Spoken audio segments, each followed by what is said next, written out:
Falar de finitude é falar de vida. Uma vez que nós entendemos que somos limitados, nós damos mais valor ao dia, ao fôlego e vamos entender melhor o poder que está associado à vida enquanto a temos. Isso é glorioso, é maravilhoso. Não são todos os que se atentam a isso. A maioria de nós ainda se sente um super-herói brincando, né, como criança, com aquela capa, se achando poderoso, quando na verdade somos extremamente frágeis e dependentes de Deus constantemente. A questão é que Ele tem nos dado o fôlego de vida e um dia devolveremos. Então, enquanto ainda vivemos, devemos prestar bastante atenção na história que estamos escrevendo, no que estamos deixando, a quem estamos impactando, o que de fato estamos vivendo, o que estamos fazendo com as nossas vidas. Saber que somos finitos nos faz pensar melhor nas nossas decisões e escolhas. Eu me lembro da primeira vez, né, que eu tive um contato muito forte com a morte. Eu estava indo para o hospital, estava grávida, indo para meu terceiro parto, que não era um parto natural, normal, era uma cesariana, e assim como os outros. Então eu não estava com medo, estava bem, estava tranquila, apesar de que realmente dias antes eu tinha tido vários momentos difíceis com medos, mas naquele dia em questão eu estava bem segura, bem tranquila, e quando eu estava na mesa de cirurgia, aconteceu. Aconteceu um problema. Naquela hora eu me lembrei de todo o pavor que eu estava sentindo dias antes. Eu tinha tido um sonho que eu tinha falecido no parto e foi uma coisa ali na hora que me amedrontou bastante, porque de fato parecia que estava acontecendo. A anestesia não pegou, né, como havia proposto, ficou uma parte da minha barriga, a maior parte, né, do corte estava sem anestesia. Eu senti desde quando o médico colocou a sonda, eu senti.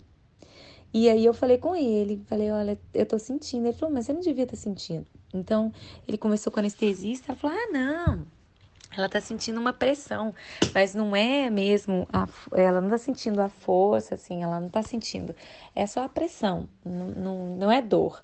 E eu falei, olha, é minha terceira, terceira cirurgia, eu sei o que é isso e eu tô sentindo dor. E aí ele começou a cortar e foi, né? Achando que era algo que ia passar, que ainda era uma questão de tempo para anestesia pegar. O que aconteceu, gente, foi que eu recebi 6 doses de anestesia e ela não pegou. Foi uma busca intensa para que eu realmente reagisse. E a anestesia, depois nós soubemos que ela estava indo para um ponto do meu corpo, que nós não identificamos, né? Qual? Podia ser a pontinha do dedo, mas para a área em questão que nós precisávamos que ela fosse, ela não foi.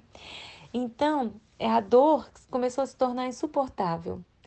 Eu me lembro muito bem que minha mãe estava lá num lugar, né, numa salinha de vidro, assistindo o parto, os meus dois outros filhos, um menino de 3 anos e uma menina de 1 ano e 10 meses. Eu tentava despedir deles, olhar para eles pela última vez e voltava para aquela tensão de dor, eu não conseguia. Entre idas e vindas, vários desmaios, eu me vi diante de uma vulnerabilidade impressionante, onde eu não consigo controlar. Não consigo determinar viver um pouco mais. E foi horrível, foi uma sensação muito difícil pela ânsia, o desejo de viver, mas ao mesmo tempo foi algo muito glorioso.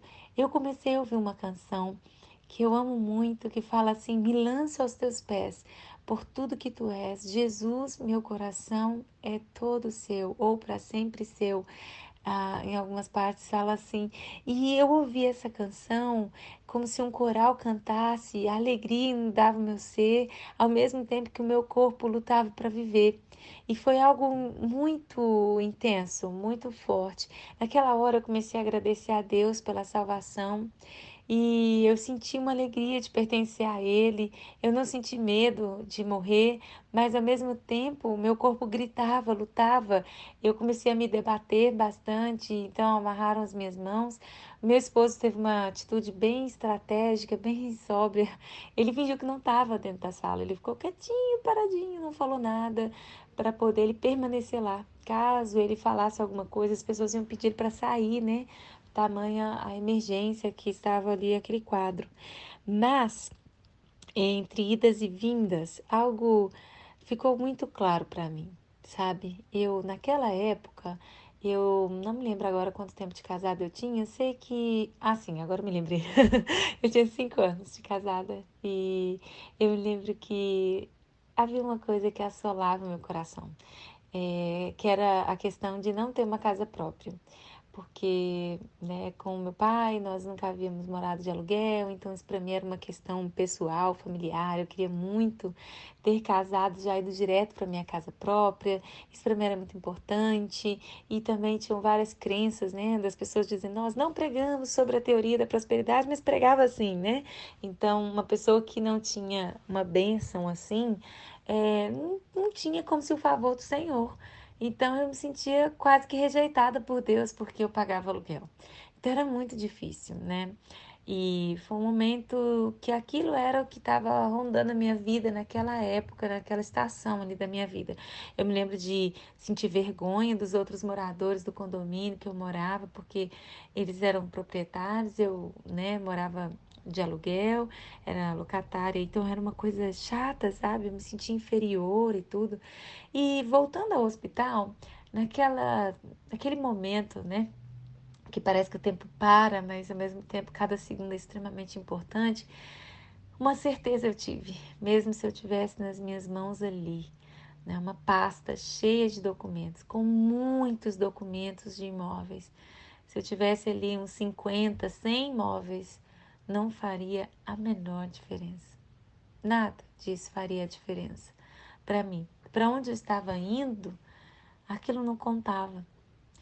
Então, a partir daquele momento, eu tive essa experiência, para a glória de Deus, eu estou viva, eu permaneci, né? O Senhor, aprove ao Senhor não me levar naquele dia.